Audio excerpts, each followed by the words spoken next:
नमस्कार दोस्तों, स्वागत है आपको अपने चैनल एग्जाम हैप्पी में। दोस्तों, आज मैं आपके लिए यहाँ पर वीडियो पार्ट 2 बाल विकास शिक्षा शास्त्र का पार्ट 2 लेकर के आपके बीच उपस्थित हूँ, जिसमें मैं यहाँ पे प्रश्नों को बहुत ही डीपली में डिस्कस करूंगा और आपको बताऊंगा कि आपको बाल विकास और शिक्षा शास्त्र के जो प्रश्न है उसको किस टाइप से पकड़ने हैं। क्योंकि रट करके इसमें नंबर नहीं लाया जा सकता, पढ़ के कर भी बहुत अच्छे नंबर नहीं ला सकते। आप किताब को पढ़े अवश्य, लेकिन जब भी प्रश्न का एग्जाम देना चाहते हैं तो आप उसके चारों ऑप्शन को बारीकी से देखें और अपने मानसिकता का प्रयोग करें कि क्या कुछ इसमें सच्चाई है, क्या कुछ अच्छा होने वाला है, क्या कुछ अच्छा इसमें आपको लग रहा है। यदि आप चाहें कि 100% हमें कोई भी किताब से प्रश्न मिले, ऐसा इसमें नहीं होता है फ्रेंड्स, ठीक है। यह आपकी बौद्धिकता को प्रदर्शित करता है। जैसे आप यदि रेलवे की एग्जाम देते हैं, आप जेपीएससी जेएसएससी की एग्जाम देते हैं तो उसमें एक रीजनिंग होता है। तो उसी तरह से जब आप शिक्षक की एग्जाम देते हो तो उस रीजनिंग को हटा करके उसके जगह पर यह सीडीपी होता है कि आप बच्चे के बीच कितनी अच्छी तरह से आप बेहतर प्रदर्शन कर सकते हो, ये आपसे देखा जाता है। तो आप इसमें रट के नहीं कर सकते हैं। बहुत ज्यादा किताब को पढ़ लेने के बाद भी आपको हर प्रश्न को डिस्कस करना है। आप 100% नहीं कर सकते कि ये निकल जाएगा, ठीक है। क्योंकि इसमें ये नहीं पूछा जा रहा कि पानीपत की युद्ध कब होती है, दो कितने होते हैं, ये आपके सटीक रहते कितना ही होंगे, नहीं है तो नहीं है। लेकिन इसमें ऐसा कुछ नहीं है। तो चलिए देखते हैं। यहाँ पे 2012 के प्रश्न पत्र को लेकर के मैं आपके बीच उपस्थित हूं। तो यहाँ पे आप देखिए पार्ट 2 में क्वेश्चन नंबर 4 3 तक का क्वेश्चन आपको मैं पार्ट 1 में दे दिया हूं। आइए देखिए क्या कर रहा है।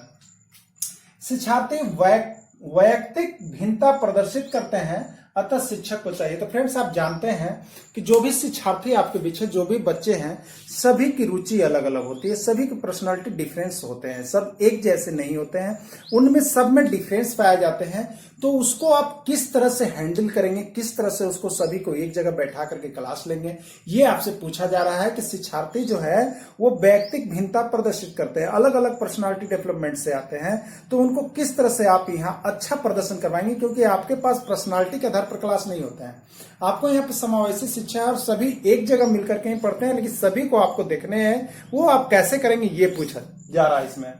देखिए फर्स्ट ऑप्शन है अधिगम की एक समान गति पर बल देना चाहिए। अधिगम लर्निंग, जो आप यहाँ पे लर्न सिखाते हैं, सीखते हैं, वो अगर एक समान गति पर आप बल देंगे तो ये क्या सही है। तो आप एक समान गति पर बल यहाँ पे आपको नहीं देने चाहिए। क्यों नहीं देने चाहिए? क्योंकि एक बच्चा कुछ अलग तरीकों से सीख सकता है, दूसरा बच्चा कुछ अलग तरीकों से सीख सकता है, तीसरा बच्चा कुछ अलग तरीकों से सीख सकता है। तो आप क्या करेंगे कि आप जो एक चीज बता रहे, अगर उसी विधि से बताए तो हो सके कि एक जो तेज बच्चा है वो सीख जाए, लेकिन जो उससे कमजोर बच्चा है वो ना सीखे, उससे कमजोर है वो और कुछ ना सीख सके। तो आपको यहाँ पे जो है परखना है, देखना है फ्रेंड्स, आपको बताना है, विभिन्न प्रकार की एक्टिविटी करनी है। ये नहीं कि एक ही चीज हमने बता दी है और उसी पर सब बच्चा सीख जाए। तो आपको उस बच्चे को जज करके, उसके दिमाग को करके आपको जो है वहां पर विभिन्न तरीकों से बतलाना पड़ता है। एक बच्चा हो सके कि आपको सिर्फ जोर से ही सीख जाए, एक बच्चा हो सके कि आप उसको प्रैक्टिकल दे करके सिखाए, एक बच्चा हो सके कि आप कोई उदाहरण ले लाए और उसको सामने करके दिखाएं। तो ये व्यक्तिक भिन्नता होती है। तो उसमें क्या होनी चाहिए, हमें एक समान गति पर बल नहीं देना चाहिए, अलग अलग गतियों पर प्रयोग करना रहता हमको पड़ता है। तो ये आपका गलत हो गया, ठीक है। सीखने के विविध अनुभवों को उपलब्ध कराना चाहिए। ये देखिए फ्रेंड्स, जब व्यक्तिक भिन्नता हो ना, जब अलग अलग भिन्नता हो, तो आपको क्या करना चाहिए, सीखने के विविध अनुभव, आपके पास बहुत ही एक्सपेरिमेंट होना चाहिए, आपको एक्सपीरियंस होना चाहिए कि हमें इस बच्चा को किस तरह से सिखा देना है। अगर एक बच्चा सिर्फ 2 और 2 कह देने से आपको 4 सीख गया तो ये तो इंटेलिजेंट है अवश्य।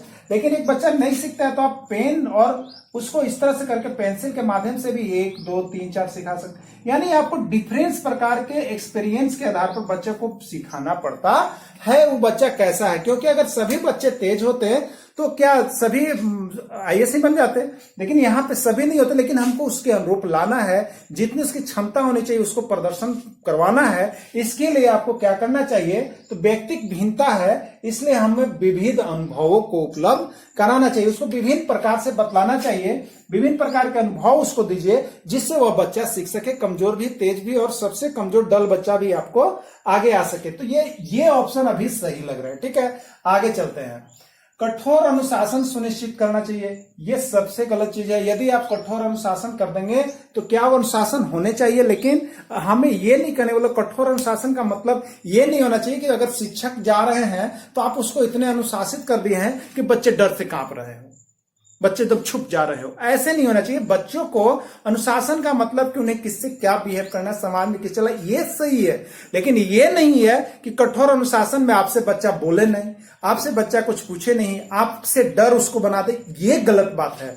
तो यहाँ पे ये चीज नहीं होनी चाहिए कि एकदम कठोर अनुशासन में बच्चा हमसे कुछ पूछे ही नहीं, ये गलत है।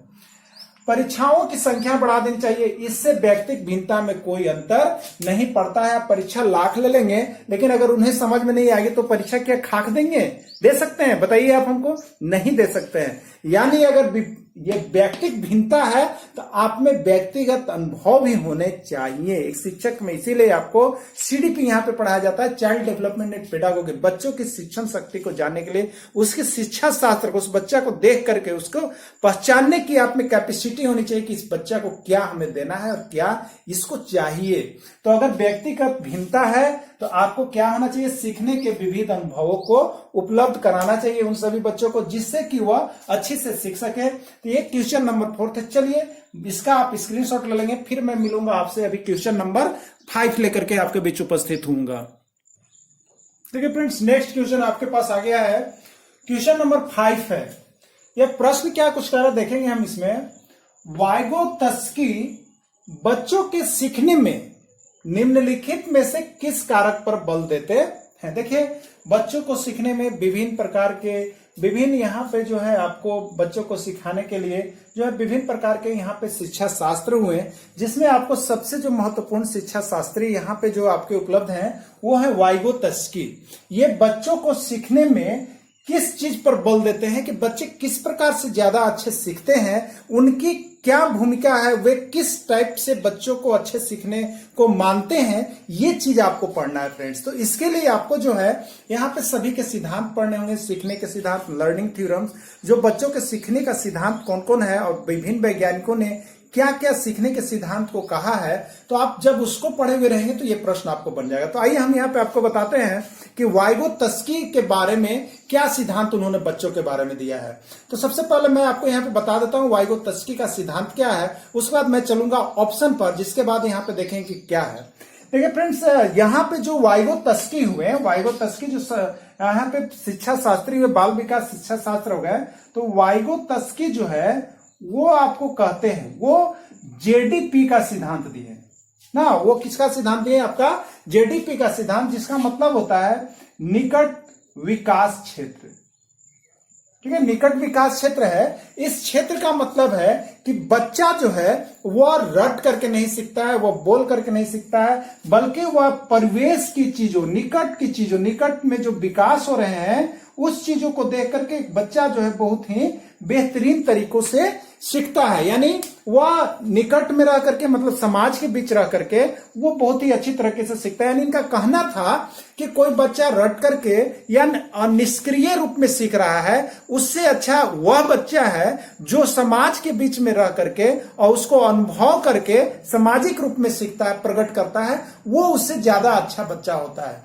और ये अच्छे बच्चे कहाँ मिलते हैं आपको? ज्यादा करके आपको अभी गांव में उपलब्ध हैं। तो ये जेडीपी का सिद्धांत है वाइगोत्स्की का, जिससे बच्चा अपने समाज के निकट रह करके वह न रटता है, न वह निष्क्रिय होता है, बल्कि समाज के बीच रह करके उसकी चीजों को देख करके बहुत ही अवलोकन करके सीखता है।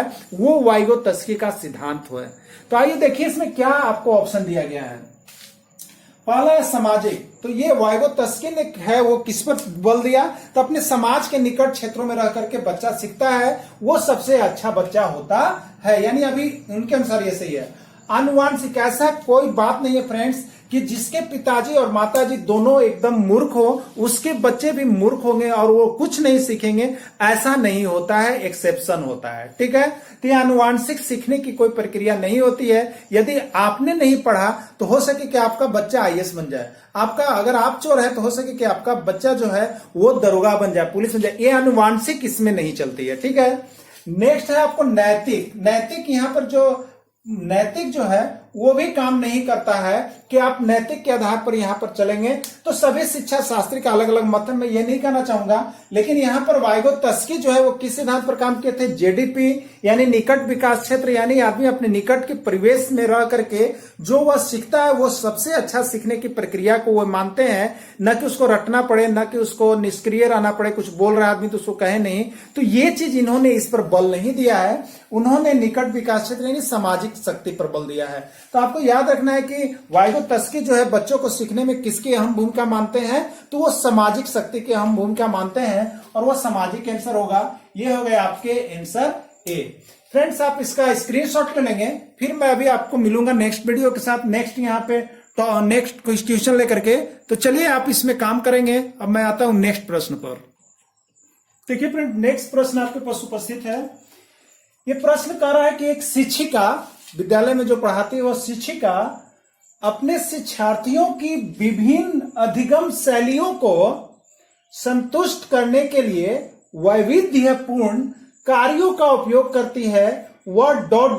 प्रभावित है।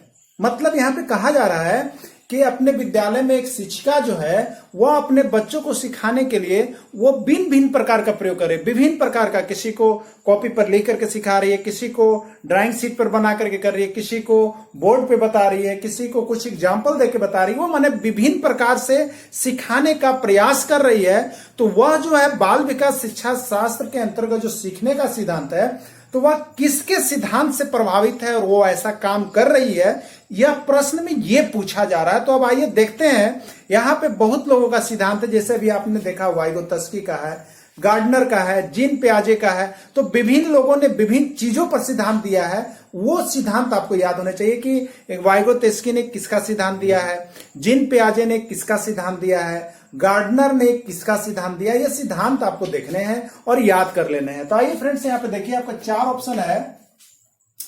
पियाजे के संज्ञानात्मक विकास का सिद्धांत, तो यहाँ 2 आपके प्रश्न बन जा रहे हैं। देखिए, आपको कभी कभी पूछा जाता है कि जीन पियाजे ने किस सिद्धांत का प्रतिपादन किया, जीन पियाजे ने किस सिद्धांत का प्रतिपादन किया, यह भी एक प्रश्न आया हुआ है फ्रेंड्स। तो आप याद कर लेंगे कि जीन पियाजे ने संज्ञानात्मक विकास के सिद्धांत का प्रतिपादन किया है। तो संज्ञानात्मक विकास जो होता है वो विभिन्न प्रकार के पढ़ाने की शैली नहीं है, वो बल्कि बच्चों के जो है वो सामाजिकता और संज्ञानात्मक जो विकास के हैं वो सिद्धांत है, वो इसमें काम नहीं करते हैं। ठीक है, लेकिन आप एक प्रश्न याद कर लीजिएगा कि जीन पियाजे ने संज्ञानात्मक विकास का सिद्धांत दिया है। ठीक है, ये आपके आते हैं।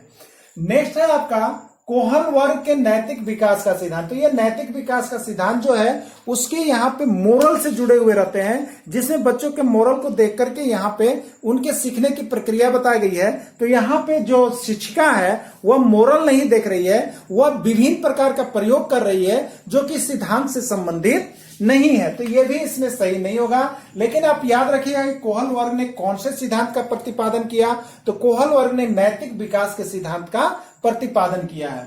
आइए नेक्स्ट है गार्डनर के बहुबुद्धि का सिद्धांत, बहुबुद्धि का सिद्धांत। देखिए फ्रेंड्स, यही है बहुबुद्धि, मतलब होता है गार्डनर ने बताया कि यदि आपको बच्चों को सिखलाना है, यदि बच्चों को सबल बनाना है, तो उन्होंने ये कहा कि आप विभिन्न प्रकार के प्रयोग कीजिए। ऐसा नहीं कि आपने बोर्ड पर बता दिया तो उसके बाद एक बार बोल दिया तो छोड़ दे। आप बच्चों के बीच में जाएं और उसके बाद बच्चों की कैपेसिटी को देखें और उसके बाद यह देखें कि वह बच्चा में क्या यहाँ पे प्रॉब्लम आ रही है और उसको विभिन्न प्रकार के शैली में बताएं, विभिन्न प्रकार की भाषा का प्रयोग करें, विभिन्न प्रकार के वहां पर एग्जाम्पल आप उसको प्रस्तुत करें जिससे उसको समझ में आ जाए।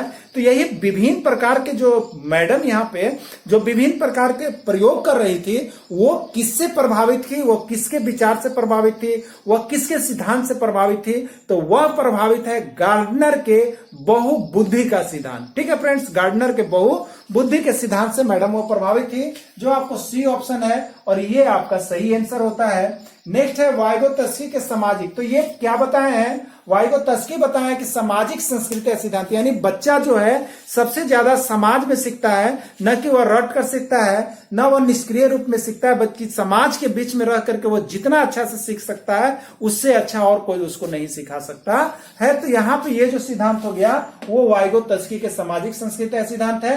न कि विभिन्न प्रकार के शैलियों का उपयोग है। तो देखिए वैविध्यपूर्ण शैली का उपयोग है, इसलिए वो किसका चलेगा आंसर, गार्डनर के बहुबुद्धि के सिद्धांत से वो प्रभावित है, जो कि आपका सही ऑप्शन यहाँ पर है। तो चलिए फ्रेंड्स, आपने यहाँ पार्ट 2 में यहाँ पे जो आपका है टॉपिक वो पार्ट 2 था, पार्ट 2 को इसमें देख लिए। तो आप क्या करेंगे कि यहाँ पे अगर आपको भी शिक्षा, बाल विकास शिक्षा शास्त्र से जुड़ी हर समस्याओं को यदि आप जानना है और पढ़ना चाहते हैं तो आप अपने मित्र के चैनल एग्जाम हैप्पी से जुड़िए और इसी तरह का डिस्कस मैं आपको यहाँ पे पूरे खुलेआम रूप से बताऊंगा फ्रेंड्स कि क्या कुछ इसमें होगा और क्या कुछ इसमें नहीं होगा। मैं आपको कॉपी पर नहीं बताने वाला हूं, मैं आपसे डिस्कस करूंगा। तो यदि आप चाहते हैं किसी प्रकार का हम डिस्कस पढ़ें, इसी प्रकार का डिस्कस करें, तो आप अपने मित्र के चैनल एग्जाम हैप्पी के साथ जुड़िए। आपको मैं विश्वास नहीं, भरोसा दिलाता हूं कि आपको अवश्य ही सीटेट या जो शिक्षक पात्रता परीक्षा हो, झारखंड शिक्षक पात्रता परीक्षा हो या हरियाणा शिक्षक पात्रता, सब में सीडीपी आपको बाल विकास शिक्षा शास्त्र से 30 प्रश्न पूछे जाते हैं। इसलिए आप किसी भी प्रश्न को कम नहीं आके, और वो चाहे सीटेट के प्रश्न हो, चाहे जेटेट के प्रश्न हो, चाहे यूपी टेट के प्रश्न हो, एचपी टेट के प्रश्न हो, आप सभी प्रश्नों को एक बार अवश्य बना लें। इतने ही प्रश्न को यदि आप बनाते हैं तो आपको अच्छे मार्क्स मिलते हैं, इसलिए प्रैक्टिस सेट अवश्य बनाएं friends. Thanks for watching this video. अगर वीडियो अच्छी लगी तो आप सब्सक्राइब करेंगे, नहीं तो आपकी मर्जी। जय हिंद, जय भारत।